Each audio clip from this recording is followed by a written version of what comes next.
I didn't know. Oh, I didn't know. Didn't know I was a fighter. Think I could get back off the mat. Didn't know I had desire.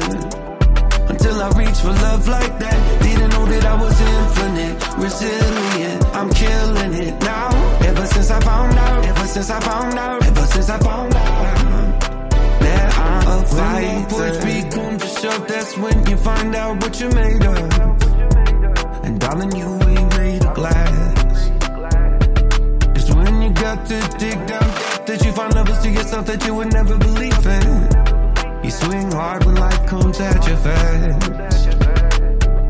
You won't know until you get there that you're stronger than you think you are. Hi, and welcome to Twin Flames Between Worlds podcast. My name is Tabitha. And I'm Liesl. Hi, and welcome back to our third spoilery episode of Season 3 of A Court of Wings and Ruin by Sarah J. Maas. Woo! Welcome back. Hi, guys. Yeah, so will be our spoiler episode. So again, for all of you who know by now, but if you know, you know. These are spoiler. Or yeah, if you don't know, here you go. That rhymed. So these will be spoiler episodes for the entire ACOTAR series. So if you have not read up until the end of A Court of Silver Flames, do not listen on. Or, like we always say, if you do and you don't give a fuck, perfect. Good for you. Again, so yes, spoiler warning. Got it out there. Good job. So yeah, today's episode will be going through Mor and Amren, our two ladies of the inner circle, our second and third. The two powerful ones of the Night Court. We will be going through their character arcs for at least until the rest of A Court of Mist and Fury and the two next books. So let's just jump right in. So yeah, let's get started. Woo. Okay, so the Morrigan, the goddess of truth, basically. I mean, I don't really know what she'll be technically called. Isn't she like Morgan of the Truth? The Morgan of the Truth or something? The Morrigan, I speak the truth is what she normally says. Ah, that's what she said, yeah. So basically, up into our coverage at this point, obviously the whole Mor heiress here and Mor plot is obviously going to be something that is going to be, honestly, up until this point, we actually don't really know what is going to happen with that, because nothing really, it's almost like, because what happens in Silver Flame is like Reese's explanation for this pause is that it's just they're rebuilding, and so it's like quote unquote, it's like, I didn't tell you when you guys could come to Valaris, but it's, you know, so I guess let's start at the rest of her story for ACOWAR. So obviously, first talking about this, I think the main thing that we know and we figure out in the end of ACOWAR is actually about Mor's love life. Is, well, first of all, she, at the High Lords meeting, she sleeps with Helion because Azriel, of course, beats up the fuck, I can't wait till we get there, but beats the hell out of Eris. So satisfying. So satisfying. But she realizes why he's doing that, because he loves her and has loved her this whole time, and so that was too much for her. So she sleeps with another guy too. But the funniest part about that is when Feyre sees her the next day, she's not satisfied. There's no glow about her. It's literally just the morning after. Literally though. Oh, so Azriel kind of like likes me, so I'm gonna go over here and sleep with the High Lord who's higher than Azriel. That's a great idea. Oh, actually the High Lord of Day didn't actually like make me feel that good. I feel like we should have known right there that she liked women. Like, Helion seems like the sex god, you know? Right. The bisexual sex god. Yeah, of course. Like, the bis know where it's at, you know? So then, of course, we saying that as the straight girl of the two of us. But also, he totally gives bi energy. Just like a side note, he totally brings chaotic bi. Oh, for sure. I can't wait to actually, like, physically beat him. But so then, the main crux of the end of ACOWAR is Feyre finds out in this very emotional monologue that Mor was actually in love with one of the human queens all those centuries ago when they were fighting against Hybrid. And that human queen, the descendant of that queen, was actually the Golden Queen. Kind of makes sense that the niceness and the kindness runs in that family. I think that probably struck a chord with her, so that's why it probably hit her more. Maybe that's why it makes me rethink the A Court of Mist and Fury scene where she wanted to come. It explains why she was so invested to come to see when the queens were there. She wanted to see if she could see any of her friends in those descendants, but I guess now we know she was also specifically looking for that bloodline. And her name was very beautiful. It was like Andromedy, Mm-hmm. It was something like that, and it was a very beautiful name. But the problem with Mor was they didn't know that the wall was going to go up, and so when the wall went up, she couldn't see her because there weren't walls in it anymore. Because obviously it just got created, so there wasn't the existing holes in the wall that we come to know. Right. So that was really emotional as well. Like, I was not surprised. I think I've told this to Liesl off camera a lot. Again, I'm saying this as a straight person, so don't come at me, but I think I like it in a sense that wasn't just her whole character. Like, being the one who likes women. It was showing the struggle of course, living in the place where she is. That just makes her struggle just like 10 times harder than it already normally was. You know, with Kier and getting married and only thinking about, you know, children and whatnot. It doesn't seem like she really wants children. And especially liking women, like, ready. you're already like hitting all of the bad, you know, conservative viewpoints that they have. And I like how she said in that monologue, it was a quote about, she didn't want to say anything about it, not because she was afraid of, you know, liking women. It was, I don't want Kier to use this. This is the one thing that I have to myself that he doesn't know. Right. It seemed like the two things for Mor, like, that were her special things were Valaris and the fact of her orientation. I will say, you know, I started getting clues about it, I feel, fairly early on, just of like, maybe she's bi, I guess.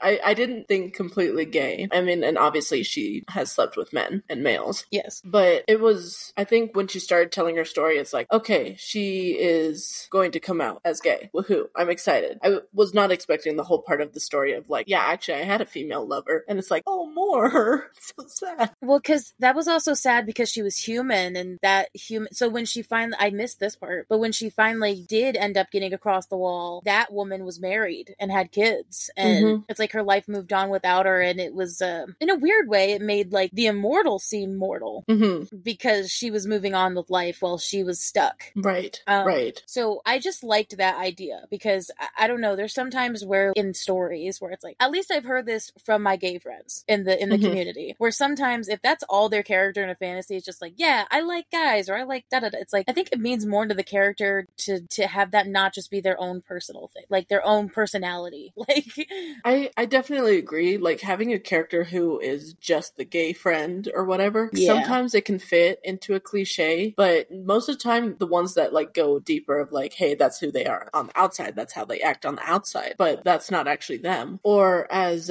like, because no, you don't, like, you for example, you don't want to be known as just the straight friend. Yeah. If you have like a group of gay friends, you don't want to be like, oh, that's the straight one. That's not you. Which has happened though. I mean, to be fair, yes, but I know what you mean though. Yeah. Even if you're not thinking of them as the stereotypical gay, there's an element to creating a new stereotype by calling them just the gay friend. It's suggesting that they only do what gay people do. They don't have their own characteristics. They don't have their own personality. And then it kind of boxes them in.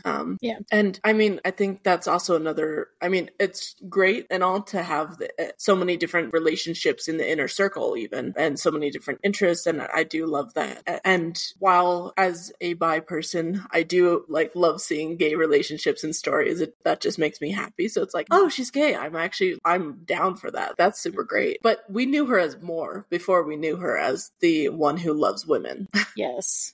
The powerful third who was the dreamer born into the court of nightmares, and honestly has probably more hope than a lot of those people. Though I will say, my one caveat to this whole thing, and I think you agree with me on this, is the fact that she knows she's leading Azrael on. And that element of, me as the straight person saying, I don't like it how she's not saying, at least to him, what her identity is. It's almost like she thinks that he knows, but he's not like fully sure. And it's just, there's no communication there. And that definitely made me mad at Mor a lot more than I thought I would. I mean, because she's been leading him on for what, 400 years? Yeah. Like, we think it's bad if we're led on for a month. Girl. We're just like, yeah, I was texting this person, but it turns out they were leading me on. Oh yeah, we were talking for a month. No, how about try 400 years? Like, I mean, yeah, Azrael is smart, and I think there's an element that he probably has started guessing about that, but like, he's not the kind of person who's really gonna just confront her and ask her like straight up, hey, do you like women? Like you said, he's not really sure about that, and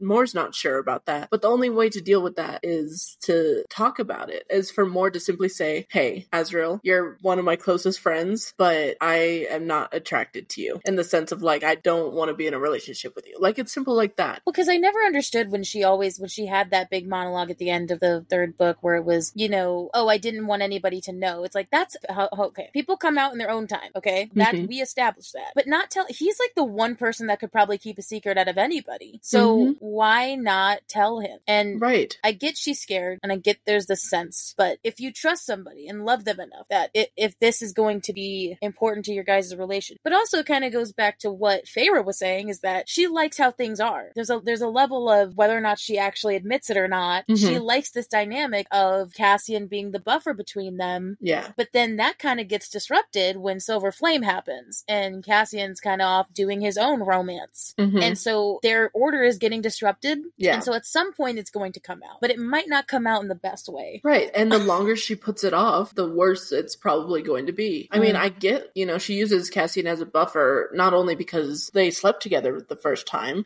but also just because she is like, okay, how do I go about this? Like, I know Azriel likes me. How do I go about this? And then the more time that passes, the stronger that anxiety gets. And the more she's like, oh, I don't want to tell him. Yeah. What if he gets mad or whatever? You know, she starts catastrophizing, even though it's not written directly. And it's like, that's only going to hurt them both. Yeah. So I guess then moving on from that bit, because that's a lot and I can't wait to like actually dive further into that. But so then Frost and Starlight, again, for the viewers that don't know, if you haven't gotten, well, if you have, you should have gotten there yet.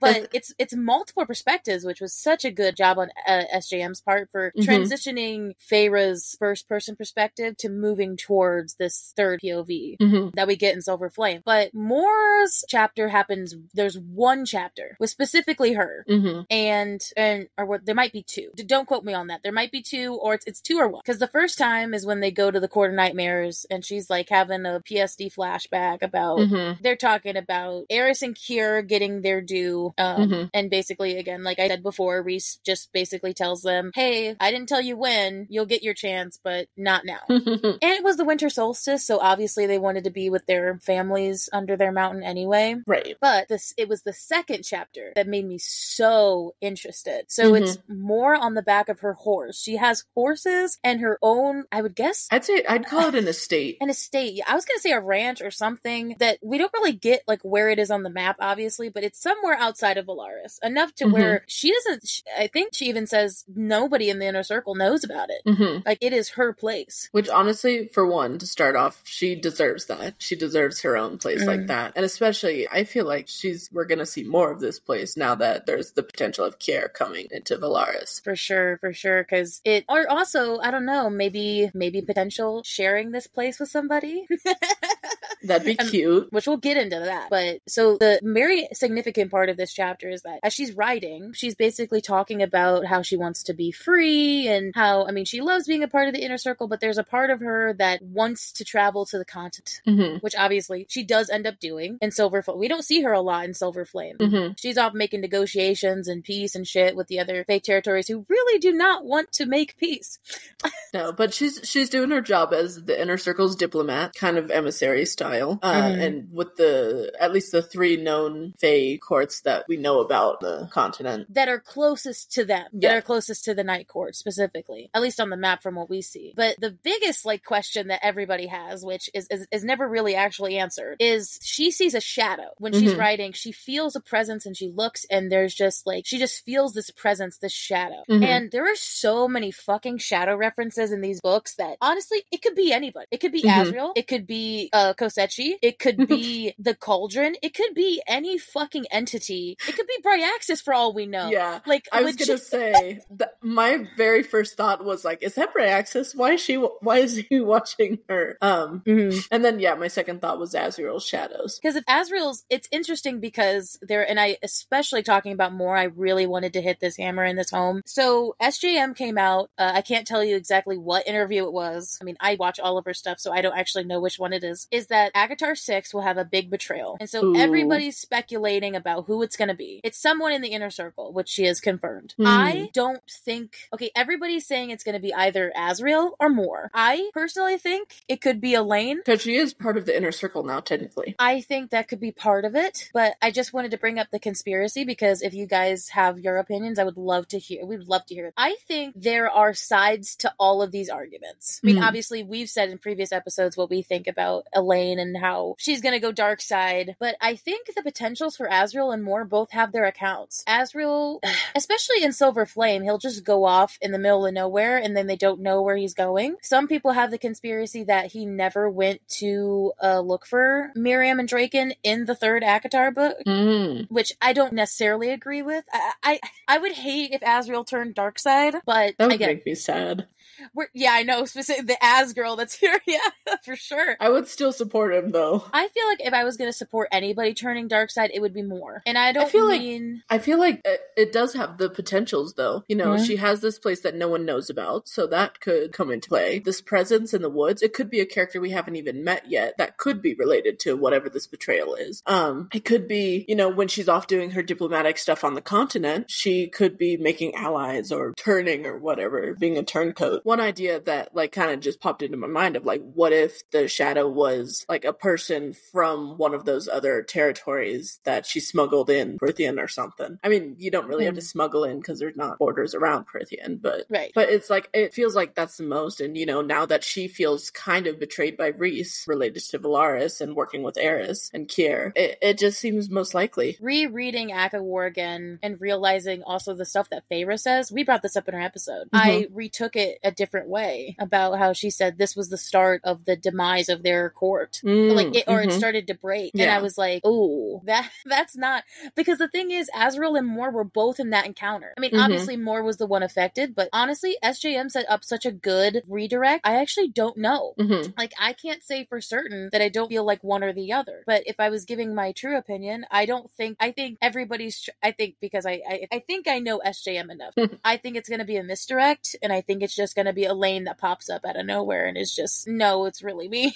Or I had an idea that maybe in the misdirect section, like if it's a misdirect, what if it's like a fake betrayal? Like they juked him out kind of thing of, hey, I'm going to pretend to betray you to get into this other court or whatever, get information, that kind of vibe. But hey, I'm not actually betraying you. But then, of course, then tensions rise if that does happen. So I feel like that could be another option. Yeah, because, I mean, SJM also has said, again, I don't usually use her interviews a lot, but she is somebody who likes to write happy endings.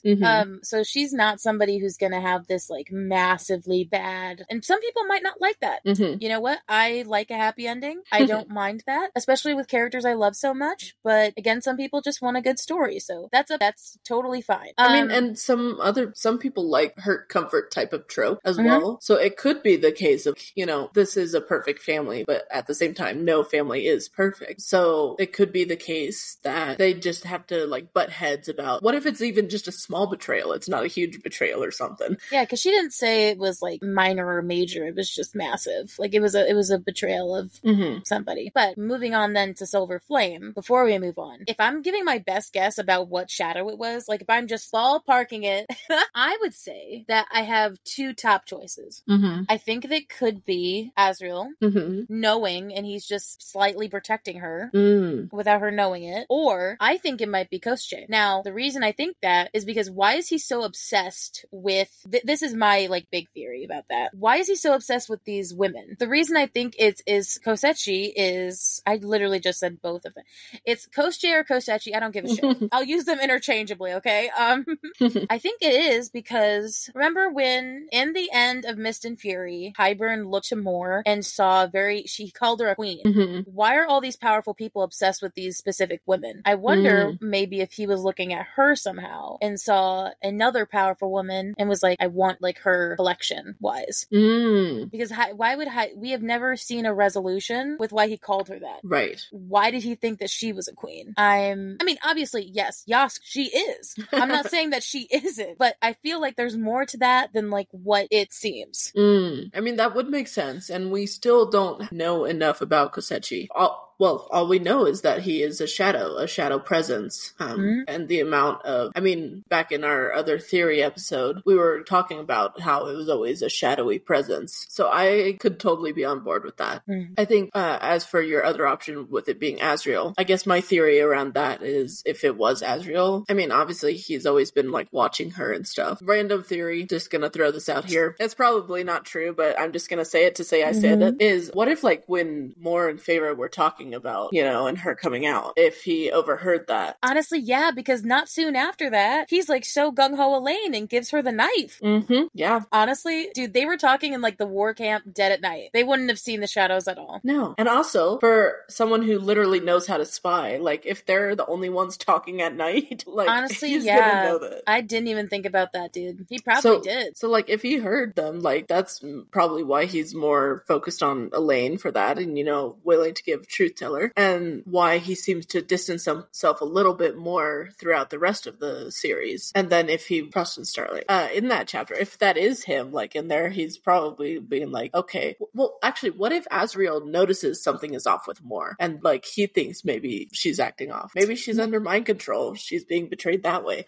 maybe like honestly it could go to both theories though. It could be a thing where like if Asriel's the one that's evil, it could be that he's spying on her for some reason, or in the other vein he could be spying on her because he thinks that she's evil or something's wrong with her, like you just said. So honestly it could go both ways. I don't know which it is. Though it is interesting though that in all of Frost and Starlight we get Nesta, Cassian, Mor, and we don't get Asriel. That's true. It's the one perspective we don't get. Well, okay, Amren, I feel like Amren is such an enigma that I wasn't surprised that we didn't get her POV. I don't think we would, because I feel like we would get too much info because she would just know everything. Probably. So but then in the same vein though, are we not getting Asriel because he knows more than what he's saying? In that same vein, is maybe he the one? I guess that leads to the theory, that adds into the theory that maybe he's the one that is going to betray them because we're not getting his point of view. That's true. That would be too easy. What if, I mean, I kind of mumbled it before, but what if it's like not even like a purposeful betrayal? I mean, I kind of mentioned it, but like on another side of not a purposeful betrayal, what if it is Kosechi, but he's like mind controlling them? Yeah, because we don't really understand his powers too much. No. You know what? I don't know. Maybe like freaking Elaine is going out in the middle of the night with the crown on and she's just fucking maybe that's why she's sneaking out at night. She's taking the crown. That's true. She could out. Use it. Because we haven't really, so obviously as we move into Silver Flame, perfect segue. Obviously we get the Dread Trove. That's like the big thing that we get in that book. And so that just adds like a whole new trove of elements. And the reason it ties into Mor is because Mor, the whole book, we only see her twice. We see her one time in the library when Nesta, Gwen, and Emery are all in there and they're trying to do their mind stilling. And then we see her at the end during Feyre's and Nyx's birth. Yeah. So Rhys in Frost and Starlight told her that she needed to go, and he noticed that she was longing to do something more. So obviously, like we said before, she went to all those territories, Montesair, Ras, there's another one, I don't remember. Valahan. Oh yes, Valahan, Montesair. So she went to those territories to try to negotiate peace, because obviously they were pro-Hybern during the war, so obviously they were not too happy about him losing.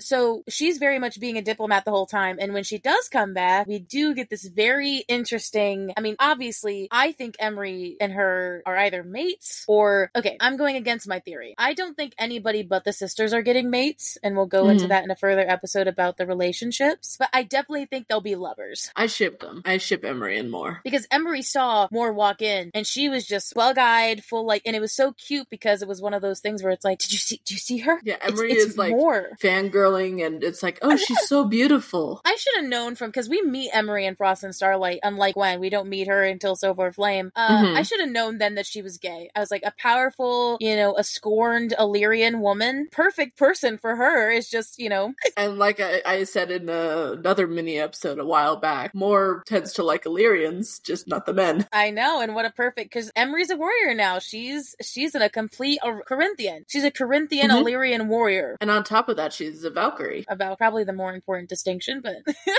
I mean, obviously, she's a warrior. She wants to be with a warrior. It seems like she's fallen in love with warriors before. It makes complete sense. I think it said that Mor used to have some friends that were Valkyries. So it's like... So what I think is going to happen with them specifically is, obviously, I think long run, I think Mor is going to show Emery the ranch house, the estate. Mm-hmm. And that's going to be like a door opening to their relationship of like, I've never shared this with anyone. Mm-hmm. And I think Mor is going to somehow find something on the continent or something to help her with her wings. Because again, for those of you who don't remember, Emery she got her wings clipped. Mm-hmm. So, and you can't, that's irreversible. Yeah. But there's also there has to be a magic out there to help that. They just haven't found it yet. Yeah, so obviously I think something more is going to happen with their relationship. Yes. Because, I mean, it was right there in broad daylight. Mm-hmm. But yeah, so otherwise, besides Mor, we haven't really seen much of her, so it's got a lot of speculation. But overall, I think that's where her trajectory is going. She either could go bad, or she could have that mystical third option that you said of like betraying, but not really betraying. Right. It doesn't feel like Elaine feels like she's gonna have an evil arc. We've said that before. Mm-hmm. Mor doesn't feel like she's gonna have an evil arc, but that there are potentials for her to betray. Yeah, and it could make sense in that way. Like she could actually have a valid reason for doing it. But yeah, so I'm interesting to see also where the Kier thing goes as well, because, you know, also Kier and leads to Eris, and then like really finding out what happened to her through Eris's perspective would be interesting, and we'll obviously talk more later. But yeah, I mean, I think that's it for what I think about Mor. So I guess then we'll move on to Miss Amren, the continued second. Obviously a lot happens to Amren at the end of Act of War. I'll admit I was not expecting that much to like be focused around her on that. Right. I knew something was coming, but I was not expecting what happened. Because like she subtly, as me talking, Sarah foreshadowed it at the beginning of the book when he talked about freeing herself. You know, she said she wouldn't remember anybody and da-da-da. So basically we don't see Amren for a lot. She doesn't go to the High Lords meeting. She's not in the war camps at first. But then, you know, after the Suriel dies and Feyre gives her the message of look at the penultimate page of the Book of Breathings, you'll find the answer. She tricks Feyre and the girls. Well, the sisters don't go. But she tricks them into thinking that they're going to shatter the cauldron, which they do by accident. Like, but it was not a good idea. No, but Amren jumping into the cauldron, yeeting herself into the cauldron herself was like wild to me. I swear, I thought that she was gonna push Feyre in. Because it made it seem like it was a betrayal in the moment. Because she was just like, I'm sorry, and you know, threw away the book. It's like, oh shit, is she gonna like? She doesn't need the book; she needs Feyre. And especially Varian's monologue to her, and then her saying like, you know, she was never meant to feel emotions, but she said I probably could have felt them with you or started to develop them with you. And then she just yeets herself in there, and she literally just breaks the cauldron. I mean, she saved the war effort. I mean, she literally turns into an angel of death, fiery angel, and just wipes the playing field clean. All Hybern soldiers. Because the king's dead at this point. Elaine already stabbed him, like, so he's gone, but like the army wasn't. And I think she just dissipates off into the sea. She just just evaporated. And so she kind of caused them to have to put the cauldron back together, because as we know, the cauldron cannot be destroyed or life will cease. Was the creator. Right. And so then, of course, after Rhys dies, God, that's going to be rough to That's going to be rough to talk about, but we'll get through it because he survives. We know he survives. When he said that he pulled Amren out, that surprised me. He's like, he said he was like coming back, and it's like, yeah, I met a familiar face in there. And he just pulls her out because she's just been in the cauldron like she was just there. Well, because to me, I was thinking like her body's still in the thing, right? You could technically pull her out. That's what I was gonna say. It's like, yeah, the whole reason she got out of the prison was because she confined herself into that body, or she was confined into that body. So it makes sense that she would then leave that body behind when she returned to her true self. So it makes sense that it was in there. Part of me is wondering if, because she used the cauldron to free herself, if then because of that, you know, she was then able to use her original form to wipe out all of Hybern's army. But because she used the cauldron to do that, she then, once she was done, she had to return to the cauldron, you know, had to return to the creator, that kind of vibe. Yeah. Which is why then her soul was like combined back with that body that was left behind. Yeah, it's interesting. I kind of want to learn about that somehow, but I don't know if we'll get answers. I mean, I will tell you that there is a controversy. Well, it's not there are some people who think that she should have stayed dead. The sacrifice would have meant more somehow if she was just gone. Well, there goes that option of Amren being the one that betrays. She sacrificed herself. She couldn't be the one to betray, right? Right. I think she's too busy fucking Varian that, like, I don't really think she's thinking about anything. That's true. What if the betrayal is that she decides to then go just live in Adriata with Varian? You know what? I'd be happy for her. Me too. But I don't think I agree with I think she should have stayed dead. Because I think that there's more to a meaning to that than we know. Because why would she? Because, again, if we're remembering Sarah's writing, if we're going to analyze the fuck out of this, she was going to end the books at the 3. Well, quote unquote. Why would she bring her back if there wasn't a plan? Or of potential? Because the interesting thing about Amren is she's the person who has been between worlds. And twin flames between worlds. She is a potential link to other SJM books. And now, again, I know more than Liesl does at the current moment. But, again, that's not anything on her. And I know some of you probably know a lot as well. Viewers, as if you've read all of Crescent City and Throne of Glass. She is kind of the person who ties in some of those loose ends. And I think that somehow some creature we're going to figure out that she is tied to some world, some other world in those worlds, and somehow that's going to tie it all together. I also think because what's interesting about her when we get into, again, that's kind of like what happens at the end of ACOTAR. Everybody's happy, but the thing is she's human. Well, okay, sorry. She's mortal. She's the mortal immortal that everyone else is. She's normal like everyone else. Yeah, because you know what I was saying. Yes. She would call herself... Honestly, compared to with what she was before, yeah. Yeah, so she's not the true immortal, again, like Liesl said. So she's just pure fae. And she has to eat, which we learn in Frost and Starlight. A lot of her stuff in Frost and Starlight is very just funny. Yeah, her trying to eat again. And then her being like, apparently before she didn't have to go to the bathroom ever. When she was truly immortal, but now she's like, going to the bathroom is so inconvenient. It's like, yeah, everyone deals with it now. So it's nice to have somebody who is kind of in the inner circle who's just content.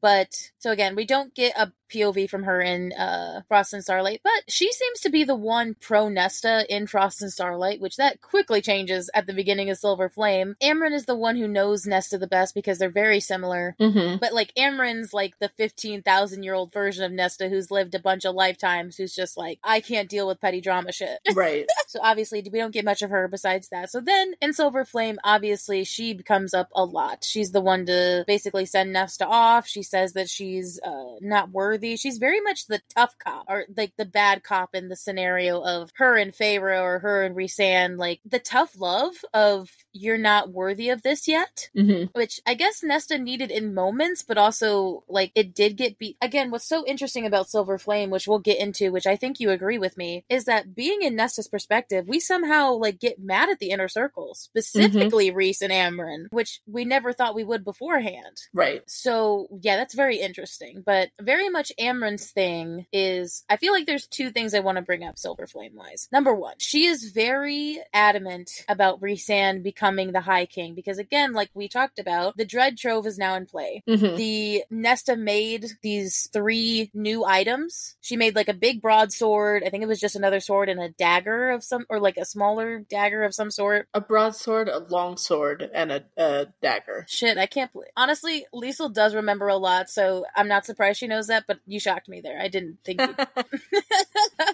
So yeah, for sure. Didn't remember that. I didn't remember the names, at least. I said like a big sword, a smaller sword, and then like a dagger. You got the dagger. Yeah. So the Night Court has 6 cauldron-made items. They're OP as fuck. I mean, if you don't even include the items, they're OP as fuck. Well, they gave Eris the dagger, didn't they? Oh, they yeah, gave they him did. that dagger. As a sign of good faith. Yeah, whatever.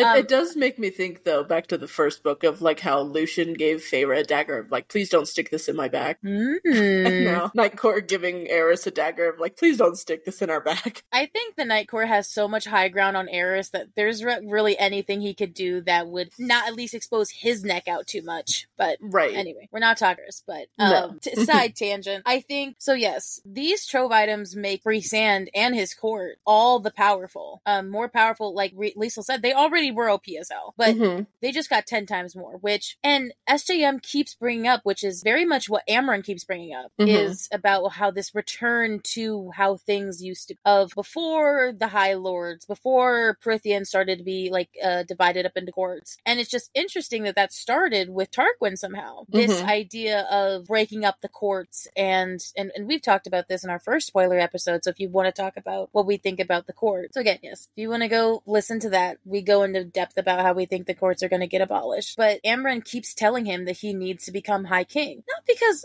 she's trying to create this, anarchy of sorts. It's a level of, there's a level of practicality to it that I appreciate from Amren. She's saying that another war is brewing. Like that Hybern wasn't just it. The continent is a big contender here because, the human queens are dispersed to wherever the hell they are. We don't know about the Fae territories on the continent. Like, if war is to break out, she said, we can't afford, or she's saying whatever's coming, they can't afford to get everybody in a meeting again, and because they were too late before. They were so late that the wall was destroyed. And that was their biggest defeat. And even though they literally moved up the day of the meeting, they moved it up a week, and they still were late. So they would have been even later if they did it at the original date. Because the Night Court was prepared back in the second book, and the other High Lords of Prithian didn't even know that all of that was going on. To be fair, they were in the dark, but also Amren has a point that if all the territories are under one ruler, there won't be this politicking of, okay, are you going to fight with us or are you not? Again, that's could be described as tyrannical. I'm not saying that it isn't, but she knows that Rhys and Feyre are good rulers, and they're not going to make it like that and turn it into something that's bad. Right. It would be, in that sense, more of a monarch rather than being tyrants, because definitely they're not tyrants. But like you said about Rhys being prepared back in the second book, if he were to be the High King, then there would be an element where they would be prepared for everything, or some things. They would be at least more prepared. And while I think it's going to take quite a while for them to actually be united under one name, one court, at least there'd be an element of, okay, well, we at least know that when it comes to war, we all fight for the same side. Yeah. And that isn't even questioned. So obviously Amren feels something more is coming.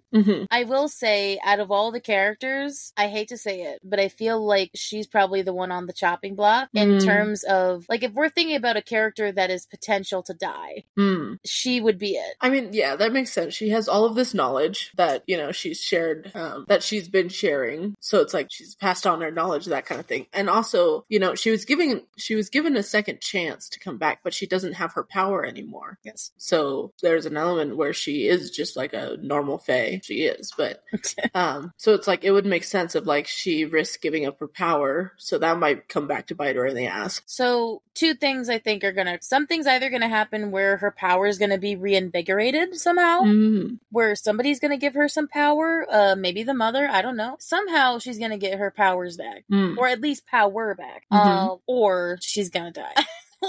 It's either she's gonna get stronger or she's gonna just die because she couldn't protect herself or something. You seem to think everyone's gonna die. Well, okay. We've got Tamlin and Helion and now Amren. I just feel out of any, maybe this is just because of my fantasy knowledge, it's always the people who, at least for Amren's sake, are always the people who say you should do something and then they die, and that's what triggers the person to actually do what they said. Sorry. Okay, Throne of Glass, if you know, we won't talk about it because that's a Throne of Glass spoiler, but is it not true though? Sorry, I got her with that one. Sorry. I've had to live with it for a long time, so this is new to Liesl. So I've had to live with Throne of Glass for a while, so I'm not numb, but I definitely don't react to it as much anymore. Just sad. I know. But anyway, and then the second thing I wanted to bring up, her and Silver Flame, is it's interesting development about when they learn about Rhys and Feyre's, quote unquote, to her, stupid and reckless bond that they made at the end of the third book, where they said that they would never be parted from each other, which in Silver Flame almost made them all die. Right. So she said something interesting that I wanted to ask you about, is that she said, I'm gonna look at that, we're gonna talk about it and see if there's anything we can do. Because from our perspective, there isn't. But Hybern broke the one bond bond.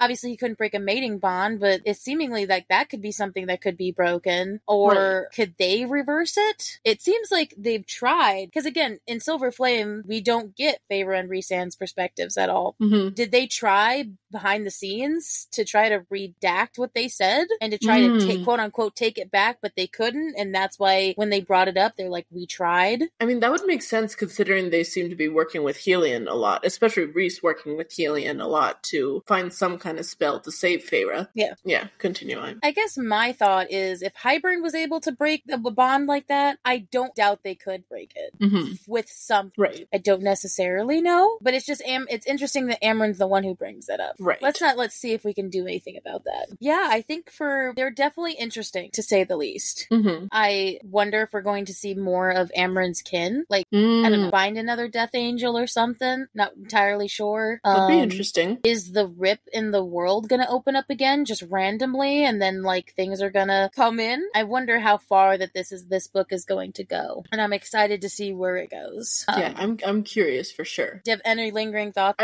I just will say, you brought it up in, I think it was this past main episode, about all of these things related to Amren being so biblical and how that like totally should have mentioned of like angel. Yeah. Like I spent so long trying to figure out what she was, and then it's kind of like just screaming at me. It does kind of make sense actually now, because it was like, oh, we saw death in her eyes. It's like, oh, she has all these biblical things related to angel, death angel.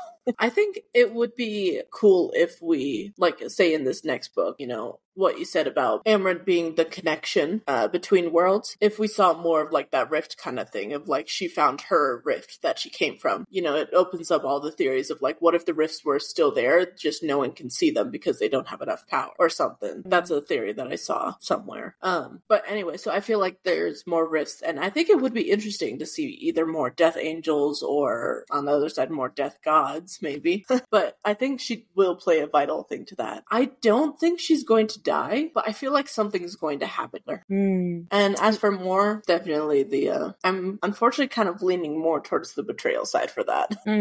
It's kind of set up in that way, right? She's spending a lot of time with these enemy courts.